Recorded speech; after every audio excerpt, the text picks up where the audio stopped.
This is Abdurrahman, and I'm going to be talking about brainstorming. Brainstorming is a creative process in which a group of individuals engage to generate new ideas spontaneously in response to a given prompt. Typically, the emphasis is focused on ideas that are seen as outrageous or off the wall, and the ideas are recorded during the activity but not evaluated or critiqued until afterward. The lack of criticism and assessment is designed to avoid impeding participants' idea generation. Alex Osborne, an advertising executive, popularized the term in his classic book Applied Imagination. He began inventing innovative problem-solving techniques in 1939. He was frustrated by the incapacity of staff to come up with fresh concepts for ad campaigns of their own. In response, he started conducting group thinking sessions and noticed a huge increase in the number of ideas generated by the staff. He initially referred to the techniques as organized ideation, but participants later used the phrase brainstorm session, derived from the use of the brain to storm the problem. During the time when Osborne developed his concept, he began writing about creative thinking. The first major book in which he used the phrase brainstorming was How to Think Up in 1942. In the succeeding book, Your Creative Power in 1948, Osborne explained his method in chapter 33, How to Organize a Squad to Create Ideas. One of Osborne's main recommendations was that all members of brainstorming group be given a clear definition of the problem to be solved prior to the actual brainstorming session.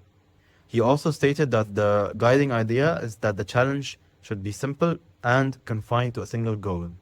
Brainstorming is not thought to be useful with complicated situations due to a shift in perspective on the need of reconstructing such problems. According to Osborne, brainstorming should focus on a specific subject, and sessions that address many questions are just wasteful. Furthermore, the problem must necessitate the development ideas rather than judgment. He gives such examples as producing potential product names as appropriate brainstorming, whereas analytical judgment, such as whether or not to do something, do not necessitate brainstorm. There are 4 rules that apply to brainstorming, which is go for quantity, withhold criticism, welcome wild ideas, and combine and improve ideas. These rules are established with the intention to reduce social inhibitions among group members, stimulate idea generation, and increase overall creativity in the job. For example, let's say I want to apply the brainstorming technique.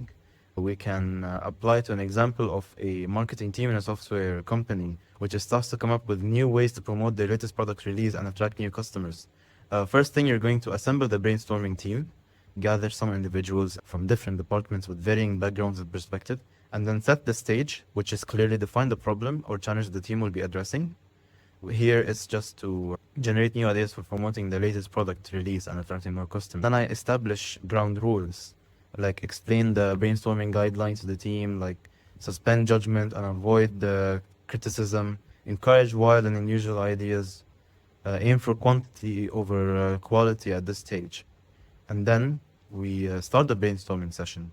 After that, we capture and display the ideas, which will then help us encourage divergent thinking, which is, for example, asking like, what if we approach this from a different angle, or how can we put a unique twist on this idea?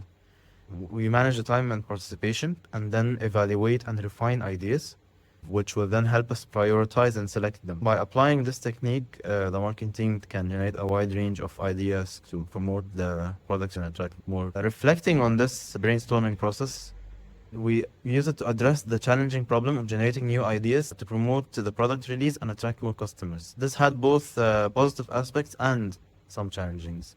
For example, we had a diverse team composition. We have suspension of that judgment, and we have structured facilitation and emphasis on quantity over quality.